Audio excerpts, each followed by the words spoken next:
জনাব মিশা সওদাগর সাহেব খাড়াই রয়েছে। তা ওনাকে যা বললাম, মিয়া ভাই আপনি একটু আবৃত্তি করেন। তিনি আমার কবিতাটা তার যে ভিলেনি স্টাইল সেইভাবে আবৃত্তি করলেন এইভাবে, পাখি সব করে রব রাতি পোহালো। কবি সাহেব, আপনি যে প্রতিভা দেখাইলেন, তো যখন এই আকার রসিকারের বর্ণনা শুনেইলেন, যখন এই অক্ষরও আবিষ্কার হয় নাই, তখনও কি কবিতা লিখতেন? অক্ষর যখন আবিষ্কার হয়নি তখন আর লেখমুখী দিয়ে, অক্ষরই তো নাই, তখন ইশারাই লাগতাম। একদিন চিন্তা করলাম যারা সিনেমা জগতে কাজ করে তারা আমার কবিতাটা কিভাবে আবৃত্তি করে। এই চিন্তা করে একদিন এফডিসিতে গেলাম, গেট দিয়ে হান দিতে দেখি ডিপজল সাহেব খাড়াই রয়েছে। তা তাকে যেয়ে বললাম যে আপনি আমার এই কবিতাটা কিভাবে আবৃত্তি করেছেন। সে আবৃত্তিটা শোনাইল এইভাবে, ওই পাখি সব কর্তাছে র, বোঝো নাই ব্যাপারটা, কাননে কুসুম কলি সব ছান্ডে মান্ডে কলো যায় গেছে গা। তা আমি বললাম যে আমার তো এটা ফুল ফুটার কবিতা এত ভয়ঙ্কর হবে না, আবৃত্তিটা একটু সাবলীল হবে। আর একটু সামনে যাই দেখি আমাদের জনাব মিশা সওদাগর সাহেব খাড়াই রয়েছে। তা ওনাকে যা বললাম, মিয়া ভাই আপনি একটু আবৃত্তি করেন। তিনি আমার কবিতাটা তার যে ভিলেনি স্টাইল সেইভাবে আবৃত্তি করলেন এইভাবে, পাখি সব করে রব রাতি পোহালো, এই ড্যাড রাতি পোহালো, কাননে কুসুম কলে সকলে ফুটিল।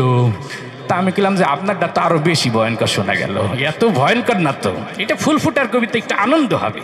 তা আমি বললাম যে না, আমি একটু আমার দেশির কাছে যাই। পরে সামনে যদি আমাকে দেশি কাবিলা খারাই গেছি, তা কাবিলাকে যাই বললাম তুমি একটু আবৃত্তি করো। কাবিলা আমার কবিতাটা আবৃত্তি করলো, পাখি সব ভর্তি আছে র, রাত পোহাই গেছে স্যাত করিয়ে, আর কাননে কুসুম কলি সব ফুটে গেছে ফ্যাত করিয়ে। তা আমি বললাম যে মাশাল্লাহ তোর আবৃত্তিটা সুন্দর, কিন্তু মাঝখানে ফ্যাত করি আর ফ্যাত করি কোন সময় আসলো, এটা তো আমি লিখিনি।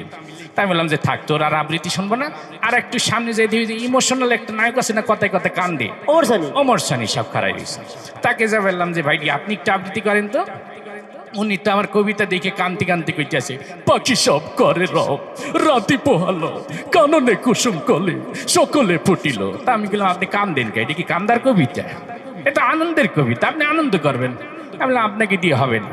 আর একটু সামনে যেয়ে দেখি মান্না সাহেব খাড়াই ছিলে, ওনাকে যা বললাম যে মিয়া ভাই আপনি একটু আবৃত্তি করেন। উনি ওনার মতো করে আবৃত্তি করলো, পাখি সব করে রব রাতি পোহালো, আম্মা জান রাতি পোহালো, কাননে কুসুম কলে সকলে ফুটিল। তা আমি বললাম আপনার আবৃত্তিটাও সুন্দর, ভয়েসটাও সুন্দর, কিন্তু মাঝখানে আবার আম্মা জানাই লোক বিদ্যে, আমি তো আম্মা জান লিখিনি। আর একটু সামনে যেয়ে দেখি যে অ্যাকশন হিরো কথা কথা মারামারি করে রুবে, উনি খাড়াই রয়েছে। ওনাকে যা বললাম যে জনাব আপনি একটু আবৃত্তি করেন। উনি আমার কবিতা তো সেই টিমিতে কয়, পাখি সব করে রব রাতি পোহালো, কাননে কুসুম কলে সকলে ফুটিল। আমি বললাম থামেন, আপনার কাছে আমার কবিতাও নিরাপদ না, আমিও নিরাপদ না, কোন সময় নাক মুখ জোড়া এটা ঘুষি মারি দিবেন বলা যায় না। তাই আমি বললাম যে থাক, এই চলচ্চিত্র অঙ্গনে আর আমার আবৃত্তি শোনার স্বাদ মিটে গেছে, আমি একটু রাজনৈতিক অঙ্গনে যাই। রাজনৈতিক অঙ্গনে যাই প্রথমে দেখা হয়ে গেল আমাদের সবার প্রিয় কাকু, সবাই যাকে কাকু কাকু বললে ডাকে আর কি। তা কাকুকে যাই বললাম যে কাকু আমার কবিতাটা একটু দেখেন তো। উনি আমার কবিতাটি দেখি বলতে আছে খেলা হবে। তা আমি বললাম যে খেলাধুলা পরে করি না, আগে আবৃত্তিটা করেন। তো উনি আমার কবিতাটা আবৃত্তি করলো, পাখি সব করে রাতি পোহালো, এ নিয়ে রাজনীতি করার কিছু নেই, কাননে কুসুম কলি সকলেই ফুটিল, ফুল ফুটু আর না ফুটু পদ্মা সেতু কিন্তু হয়েই গেল, জ্বালা জ্বালা অন্তর জ্বালা।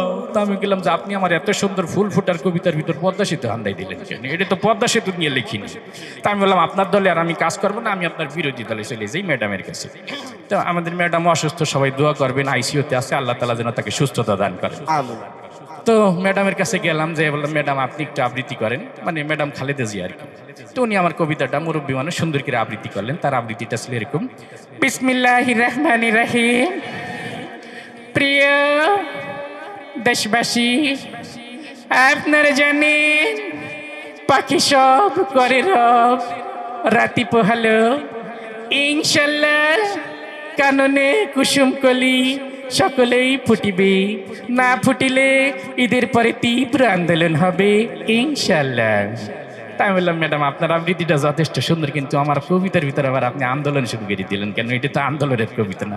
যাই হোক, মোটামুটি সবার আবৃত্তি শুনে আপনাদের প্রোগ্রামে আইয়ে পড়ছি। আলহামদুলিল্লাহ, আপনাকে অসংখ্য ধন্যবাদ আমাদের এই প্রোগ্রামে, আপনাদের অনুষ্ঠানে আসতে পেরেও আমি অনেক আনন্দিত। আপনাদেরকে অনেক ধন্যবাদ। আমি এই অনুষ্ঠানে আসি আসলে অনেক আনন্দিত, নিজেকে গর্বিত মনে হইতে আসছি আর কি। ধন্যবাদ সবাইকে।